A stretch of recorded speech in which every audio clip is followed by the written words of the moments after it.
16वां अध्याय सृष्टि की उत्पत्ति। ब्रह्मा जी बोले, नारद, शब्द आदि पंचभूतों द्वारा पंचकरण करके उनके स्थूल आकाश, वायु, अग्नि, जल और पृथ्वी, पर्वत, समुद्र, वृक्ष और कला आदि से युगों और कालों की मैंने रचना की तथा और भी कई पदार्थ मैंने बनाए। उत्पत्ति और विनाश वाले पदार्थों का भी मैंने निर्माण किया, परंतु जब इससे भी मुझे संतोष नहीं हुआ तो मैंने माँ अम्बा सहित भगवान शिव का ध्यान करके सृष्टि के अन्य पदार्थों की रचना की और अपने नेत्रों से मरीच को, हृदय से भृगु को, सिर से अंगिरा को, कान से मुनिश्रेष्ठ पुलह को, उदान से पुलस्त को, समान से वरिष्ठ को, अपान से कृतु को, दोनों कानों से अत्रि को, प्राण से दक्ष को और गोद से तुमको, छाया से कर्दन मुनि को उत्पन्न किया। सब साधनाओं के साधन धर्म को भी मैंने अपने संकल्प से प्रकट किया। मुनि श्रेष्ठ, इस तरह साधकों की रचना करके महादेव जी की कृपा से मैंने अपने को कृतार्थ माना। मेरे संकल्प से उत्पन्न धर्म मेरी आज्ञा से मानव का रूप धारण कर साधन में लग गया। इसके उपरांत मैंने अपने शरीर के विभिन्न अंगों से देवता या असुरों के रूप में अनेक पुत्रों की रचना करके उन्हें विभिन्न शरीर प्रदान किए। तत्पश्चात भगवान शिव की प्रेरणा से मैंने अपने शरीर को 2 भागों में विभक्त कर 2 रूपों वाला हो गया। मैं आधे शरीर से पुरुष व आधे शरीर से नारी हो गया। पुरुष स्वयंभू मनु नाम से प्रसिद्ध हुए एवं उच्च कोटि के साधक कहलाए। नारी रूप से सतरूपा नाम वाली योगिनी एवं परम तपस्विनी स्त्री उत्पन्न हुई। मनु ने वैवाहिक विधि से अत्यंत सुंदरी सतरूपा का पाणी ग्रहण किया और मैथुन द्वारा सृष्टि को उत्पन्न करने लगे। उन्होंने सतरूपा से प्रियव्रत और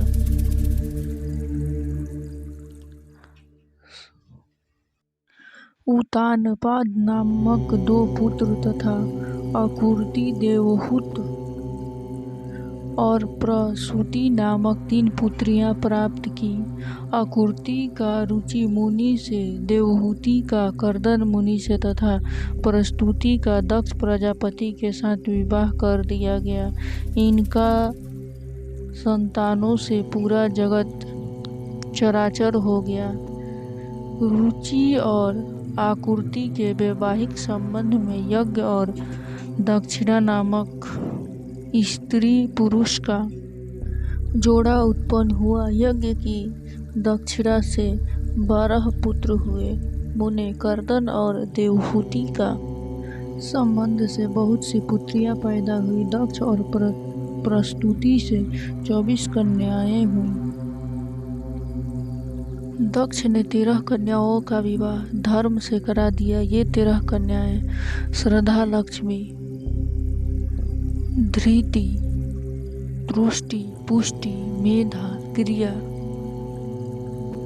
बुद्धि, लज्जा, वसु, शांति, सिद्धि और कीर्ति हैं। अन्य 11 कन्या खयाति, सती, संभूति, स्मृति, प्रीति, क्षमा,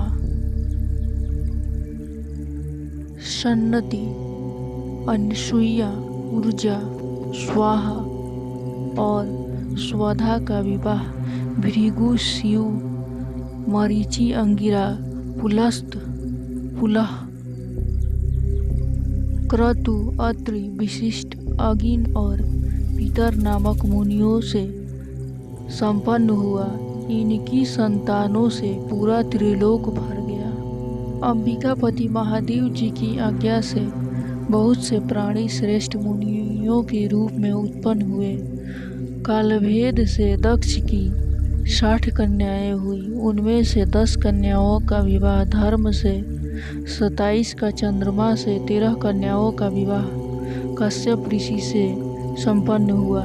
नारद, उन्होंने 4 कन्याएं अरिष्ट नेमि को ब्याह दी। भृगु, अंगिरा और कुशासव से 2-2 कन्याओं का विवाह कर दिया। कश्यप ऋषि की संतानों से संपूर्ण त्रिलोक अलौकिक है।